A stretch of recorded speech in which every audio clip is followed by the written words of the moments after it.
कहानी है 10 रिंग्स यानी 10 जादुई चक्रों की। ये रिंग्स हजारों साल से अस्तित्व में है, पर ये कहां से आई और किसकी है ये बात किसी को नहीं मालूम।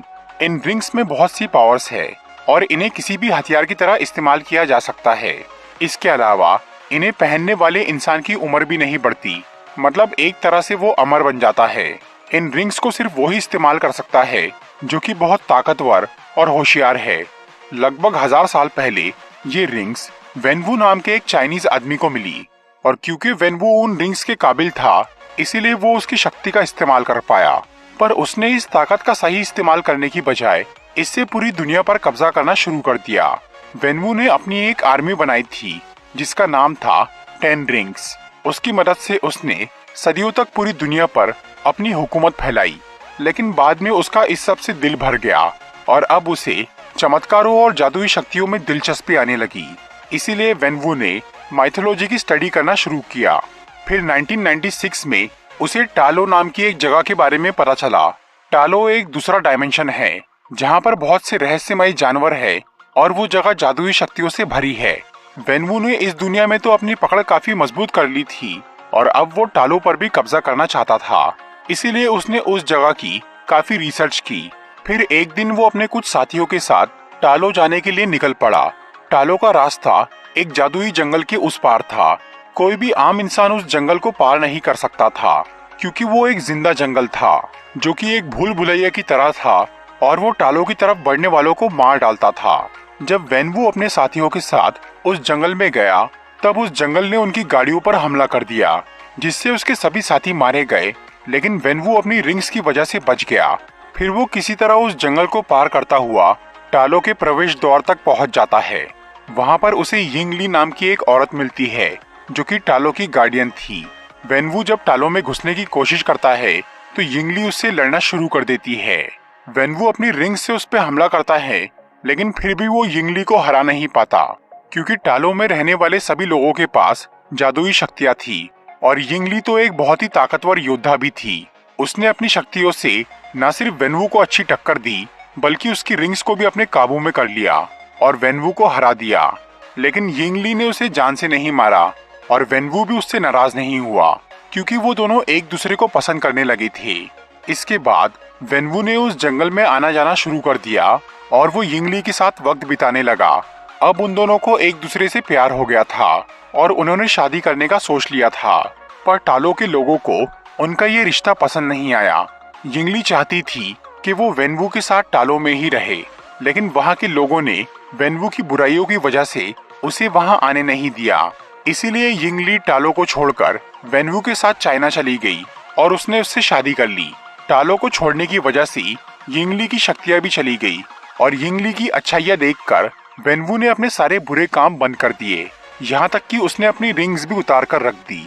फिर सन 2000 में वेनवू के बेटे का जन्म हुआ, जिसे उसने नाम दिया शांगची, और इसके 4 साल बाद उसे एक बेटी भी हुई जिसका नाम था शियालिंग। अब वेनवू की जिंदगी बिल्कुल बदल चुकी थी। वो एक अच्छा इंसान बन गया था और वो अपने परिवार के साथ बहुत खुश था। उधर दुनिया में एक खबर फैल गई थी कि वेनवू ने अपनी रिंग्स उतार दी है और अब उसके पास कोई सेना भी नहीं है। इस बात से उसके दुश्मन बहुत खुश हुए और अब उन्हें वेनवू से बदला लेने का सही मौका मिल गया। फिर सन 2007 में जब शांगची 7 साल का था और उसकी बहन 3 साल की थी, तब एक दिन वेनवू के कुछ दुश्मन उसके घर आ जाते हैं। लेकिन उस दिन वेनवू कहीं बाहर गया हुआ था और घर पे यिंगली और उसके दोनों बच्चे थे। आयरन गैंग के वो लोग यहाँ वेनवू को मारने आए थे, लेकिन वो घर पे नहीं था, इसीलिए वो उसकी फैमिली को मारने का सोच लेते हैं। यिंगली उन्हें समझाने की कोशिश करती है, इससे वो बच्चों को तो छोड़ देते हैं, पर वो उसे मारने का फैसला कर लेते हैं। फिर यिंगली उनसे लड़ना शुरू करती है। हालांकि वो एक अच्छी फाइटर थी, लेकिन अब उसके पास उसकी शक्तियां नहीं थी, और क्योंकि वहाँ आयरन गैंग के बहुत सारे लोग आए थे, इसीलिए वो उनके आगे टिक नहीं पाती और वो मारी जाती है। बाद में जब वेनवू अपने घर पहुंचा तब तक उसके दुश्मन वहाँ से जा चुके थे। वहाँ पर यिंगली को मरा देखकर और आयरन गैंग के कुछ लोगों की लाशें देखकर वेनवू ये समझ जाता है कि ये काम किसका है। इस घटना की वजह से वेनवू का अच्छाई पर से भरोसा उठ जाता है और वो फिर से अपनी रिंग्स पहन लेता है ताकि वो उन लोगों से बदला ले सके। फिर वो उस अड्डे पर जाता है जहाँ पर आयरन गैंग के लोग मौजूद थे। और वो शांची को भी अपने साथ ले जाता है ताकि वो उन गुंडों की पहचान कर सके जिन्होंने उसकी माँ को मारा था। फिर वेनवू अपनी रिंग्स की मदद से उन सबको मार देता है, लेकिन वहाँ पर आयरन गैंग का लीडर नहीं था, मतलब उसका बदला पूरा नहीं हुआ था। इसीलिए वेनवू ये तय करता है कि अब वो आयरन गैंग के लीडर को अपने बेटे के हाथों मरवाएगा। और तब वेनवू फिर से अपनी 10 रिंग्स ऑर्गेनाइजेशन चालू कर देता है और वो उसमें अपने बेटे को कड़ी ट्रेनिंग देना शुरू करता है। शांची को फाइटिंग की प्रैक्टिस करता देख उसकी बहन श्यालिंग को भी फाइटिंग सीखने की इच्छा होती है, लेकिन वहाँ लड़कियों का आना अलाउड नहीं था। इसीलिए श्यालिंग अकेले ही अपनी ट्रेनिंग करती है और वो सबको दूर से देखकर ही सीखने लग जाती है। उधर आयरन गैंग के लीडर को ये पता चल गया था कि वेनवू उसे मारने वाला है, इसीलिए वो अपनी जान बचाने के लिए भागना शुरू कर देता है। फिर सन 2014 में शांची 14 साल का हो जाता है। अब उसकी ट्रेनिंग पूरी हो चुकी थी और वो एक बहुत खतरनाक फाइटर बन गया था। और अब वेनवू ने आयरन गैंग के लीडर को ढूंढ लिया था, इसीलिए वो शांची को उसे मारने भेजता है। फिर शांची अमेरिका जाता है और वहाँ वो आयरन गैंग के लीडर को मार डालता है, लेकिन वो मिशन पूरा करने के बाद उसे ये एहसास होता है कि उसने बदले की आग में अपनी माँ के संस्कारों को ही जला डाला। इसीलिए उसे बहुत पछतावा होता है और वो अपने पिता से दूर रहने का फैसला कर लेता है। फिर शांची सैन फ्रांसिस्को चला जाता है और वो अपना नाम और पहचान बदलकर वहीं रुक जाता है। दूसरी तरफ श्यालिंग अपने घर पे ट्रेनिंग कर रही थी और वो अपने भाई का इंतजार कर रही थी, लेकिन शांची घर वापस नहीं आता और इस तरह से पूरे 6 साल बीत जाते हैं। श्यालिंग अब 16 साल की हो चुकी थी और वो ये समझ गई थी कि अब उसका भाई वापस नहीं आएगा, इसीलिए वो भी घर से भाग जाती है। फिर वो चाइना के शहर मकाओ चली जाती है और वहाँ वो खुद का एक फाइटिंग क्लब खोलती है।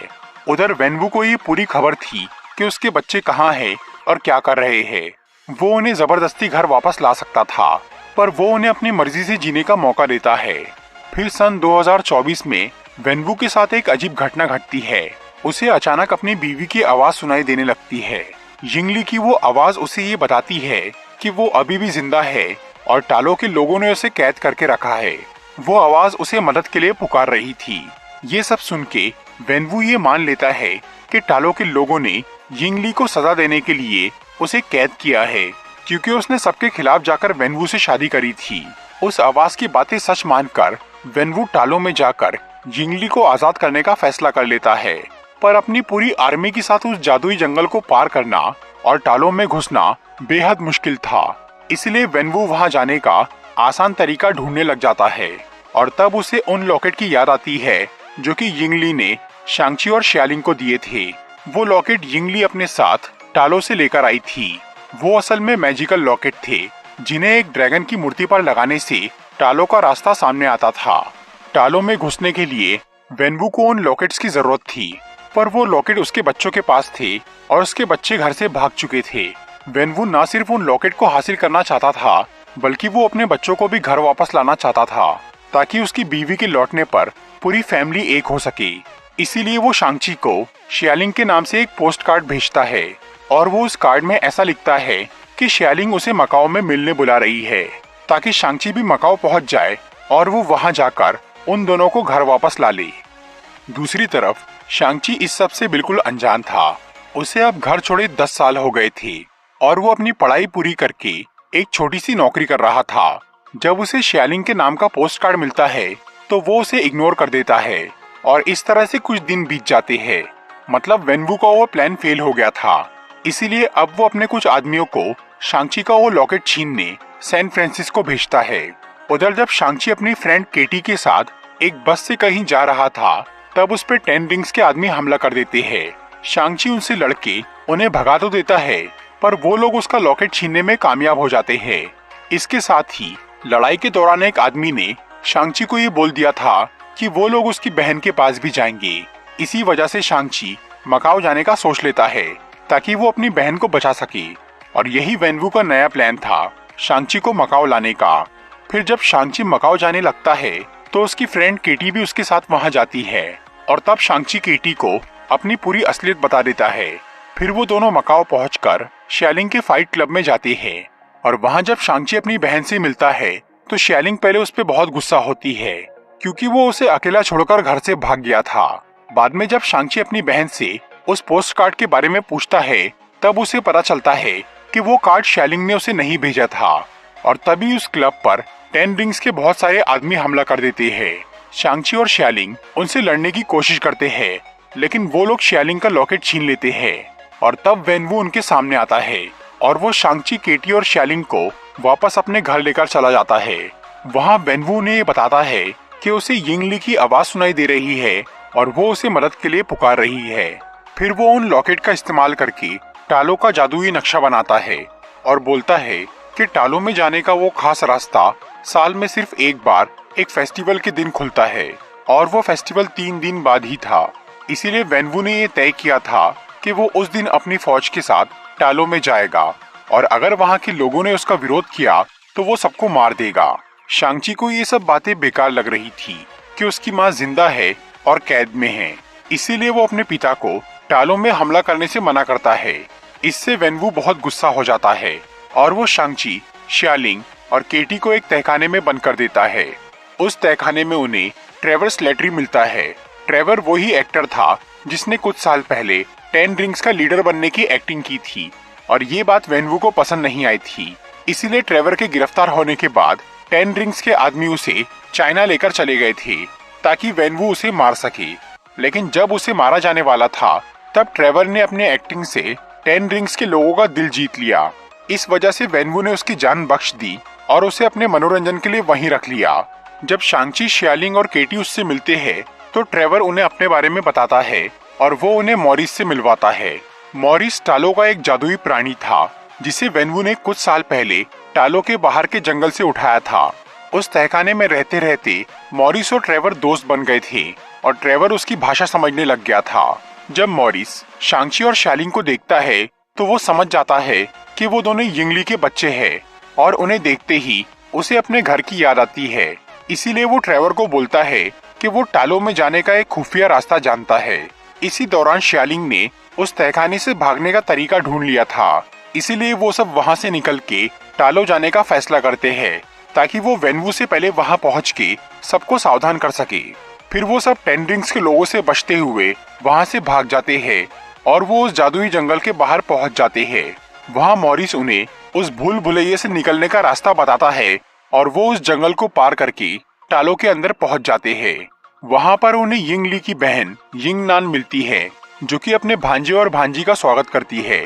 फिर शांग-ची और शालिंग अपनी मौसी को बताते हैं कि उनके पिता को लग रहा है कि उनकी माँ टालो में कैद है, इसीलिए वो यहाँ आने वाले हैं। और तब यिंगनान उन्हें इस बात के पीछे का सच बताती है जिसमें टालो का पूरा इतिहास शामिल था। हजारों साल पहले जब टालो के लोग शांति से जी रहे थे तब अचानक उनकी दुनिया में एक दूसरे डायमेंशन का पोर्टल खुल गया जिसमें से बाहर निकली एक राक्षस की फौज। उस मॉन्स्टर का नाम था ड्वेलर इन डार्कनेस। वो और उसके साथी दूसरों की आत्मा चुरा के अपना पेट भरते थे। उन्होंने टालो में घुस के बहुत तबाही मचाई और कई लोगों को मारा। फिर वो टालो से निकल के पृथ्वी की तरफ बढ़ रहे थे, लेकिन तभी टालो की नदी में से एक जादुई ड्रैगन बाहर निकला जिसका नाम था द ग्रेट प्रोटेक्टर। इस प्रोटेक्टर ड्रैगन की शक्ति के आगे वो आत्मा भक्षक कमजोर पड़ने लग गए। फिर टालो के लोगों और ग्रेट प्रोटेक्टर ने मिलकर उस ड्वेलर की पूरी फौज को वापस उसके डायमेंशन में भेज दिया और फिर प्रोटेक्टर ड्रैगन ने अपनी खाल से वहाँ एक मजबूत दरवाजा बना दिया ताकि वो आत्मा भक्षक वहाँ से बाहर ना निकल सके। इसके बाद ग्रेट प्रोटेक्टर ने टालो के सभी लोगों को अपनी थोड़ी शक्ति और अपनी बहुत सारी खाल दी ताकि वो लोग उससे हथियार बना सके और उस डार्क गेट की रक्षा कर सके। तब से लेकर आज तक टालो के लोग उस गेट की रक्षा कर रहे हैं और जंग की तैयारी कर रहे हैं ताकि अगर कभी वो राक्षस बाहर आ जाए तो वो उसे हरा सके। वो ड्वेलर इन डार्कनेस खुद तो उस दरवाजे को कभी तोड़ नहीं पाया, इसीलिए उसने बाहर निकलने के लिए दूसरों को पुकारना शुरू कर दिया। उसने सदियों से कई ताकतवर लोगों को झूठा लालच देकर उस दरवाजे को तोड़वाने की कोशिश की, लेकिन जो कोई भी उसके बहकावे में आकर टालो गया उसे वहाँ के लोगों ने हरा दिया। फिर 2024 में उस राक्षस का ध्यान वेनवू पर गया। उसे ये समझ आ गया था कि वो 10 रिंग्स की ताकत से आजाद हो सकता है, इसीलिए उसने यिंगली की आवाज में वेनवू को पुकारना शुरू कर दिया। और क्योंकि वेनवू अपनी बीवी से बहुत प्यार करता था, इसीलिए वो उस आवाज को सुन के अपना होश खो बैठा और उसने टालो में जाकर उस दरवाजे को तोड़ने का फैसला कर लिया। यिंगनान की पूरी बात सुनकर शांगची और शियालिंग समझ गए कि अगर उनके पिता को रोका नहीं गया तो ये दुनिया तबाह हो जाएगी। इसीलिए उन्होंने जंग की तैयारी शुरू कर दी। फिर यिंगनान उन दोनों को ड्रैगन की खाल का कवच और हथियार देती है और उन्हें लड़ाई के नए तरीके सिखाती है। इसके साथ ही केटी भी वहाँ तीर चलाना सीखती है। फिर 3 दिन बाद जब उस फेस्टिवल के दिन टालो का रास्ता खुलता है तब वेनवू अपनी फौज के साथ वहाँ आ जाता है। वहाँ के लोग उसे समझाने की कोशिश करते हैं कि उस दरवाजे के पीछे उसकी बीवी नहीं बल्कि एक राक्षस है जो कि उसे बहका रहा है, लेकिन वो किसी की नहीं सुनता और वो अपने आदमियों को सबसे लड़ने बोलता है और वो खुद उस दरवाजे को तोड़ने निकल जाता है। फिर टालो और 10 रिंग्स के लोगों की जोरदार लड़ाई शुरू हो जाती है और शांगची अपने पिता को रोकने जाता है। शांगची के पास अब नया कवच और हथियार थे, लेकिन वो अब भी अपने पुराने तरीके से लड़ रहा था। इसीलिए वो कुछ देर तो वेनवू के आगे टिक जाता है, लेकिन आखिर में वो हार जाता है और फिर वेनवू उसे वहाँ की नदी में फेंक देता है और वो उस डार्क गेट के पास पहुँच जाता है। फिर वो अपनी रिंग्स का इस्तेमाल करके उस गेट को तोड़ना शुरू करता है। वो गेट बहुत बड़ा और बहुत मजबूत था, इसीलिए वो आसानी से टूटता नहीं, लेकिन उसमें कुछ क्रैक्स आ जाते हैं और उन क्रैक्स में से कई सारे छोटे आत्मा भक्षक बाहर निकल जाते हैं। लेकिन वेनवू उस तरफ ध्यान नहीं देता और वो पूरी ताकत से उस दरवाजे पर हमला करता रहता है। उधर वो आत्मा भक्षक टालो पर हमला कर देते हैं और वो कई लोगों को मार के उनकी आत्मा उस दरवाजे के अंदर ले जाते हैं ताकि उनके मास्टर की ताकत बढ़ जाए और वो वहाँ से बाहर निकल पाए। ये देखकर 10 रिंग्स के लोग अपनी लड़ाई रोक देते हैं और वो इस नई मुसीबत से निपटना शुरू करते हैं। उन राक्षसों को सिर्फ टालो के हथियार से ही मारा जा सकता था, इसीलिए 10 रिंग्स के लोग टालो के लोगों के साथ मिलकर उनसे लड़ते हैं।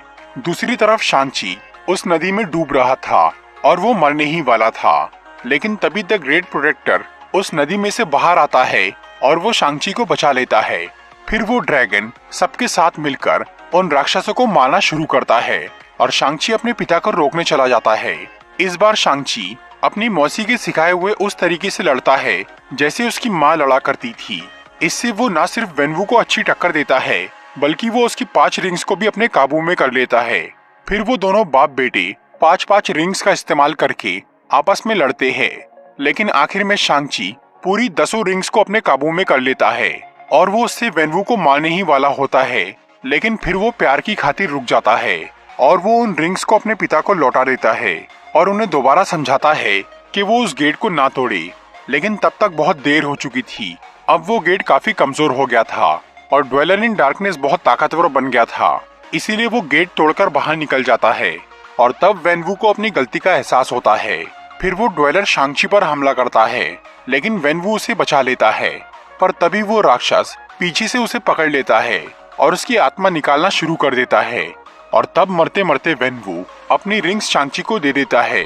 फिर वो राक्षस टालो की तरफ बढ़ने लगता है, पर तभी ग्रेट प्रोटेक्टर उसे अपनी शक्तियों से नदी में घेर लेता है और वो ड्वेलर को मारने ही वाला होता है कि तभी उसके साथी उसे बहुत सारी आत्माएं लाकर देते हैं, जिससे उसकी ताकत बढ़ जाती है और वो प्रोटेक्टर की पकड़ से छूट जाता है।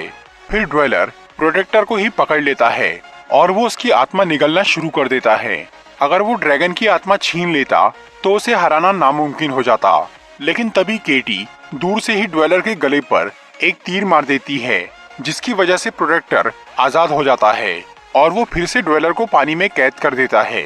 और तब शांगची अपनी रिंग्स उस राक्षस के पेट में डाल देता है और वो उन्हें फुल चार्ज करके उसके पेट में ब्लास्ट कर देता है, जिससे ड्वेलर इन डार्कनेस के टुकड़े हो जाते हैं और वो मर जाता है। इस सब के बाद टालो और 10 रिंग्स के लोग मिलकर उन सबको श्रद्धांजलि देते हैं जिन्होंने उस जंग में अपनी जान गंवाई थी। फिर शांगची और केटी वापस अमेरिका चले जाते हैं और वो एक होटल में बैठकर अपने दोस्तों को उस घटना के बारे में बताते हैं। तभी वहाँ पर जादूगर वोंग आ जाता है और वो शांगची और केटी को अपने साथ कामरताज लेकर चला जाता है। मूवी के मिड क्रेडिट सीन में हमें वोंग, शांगची और केटी कामरताज में नजर आते हैं। वहाँ पर कैरल डैनवर्स और ब्रूस बैनर भी वीडियो कॉल पे मौजूद थे। वोंग वहाँ सबको बताता है कि जब शांगची ने पहली बार उन रिंग्स का इस्तेमाल किया तो उससे एक अलग तरह की एनर्जी निकली जो कि उसे कामरताज में महसूस हुई और तब से वो रिंग्स दूर किसी को एक मैसेज भेज रही है। उन रिंग्स को स्कैन करने पर ब्रूस और वोंग को ये पता चला कि वो कई हजार साल पुरानी हैं और उन रिंग्स के बारे में कहीं भी कोई जानकारी नहीं है। और क्योंकि अब वो पावरफुल रिंग्स शांग-ची के पास थी, इसीलिए वोंग और ब्रूस बैनर उसे अपनी सुपर हीरो टीम का हिस्सा बना लेते हैं।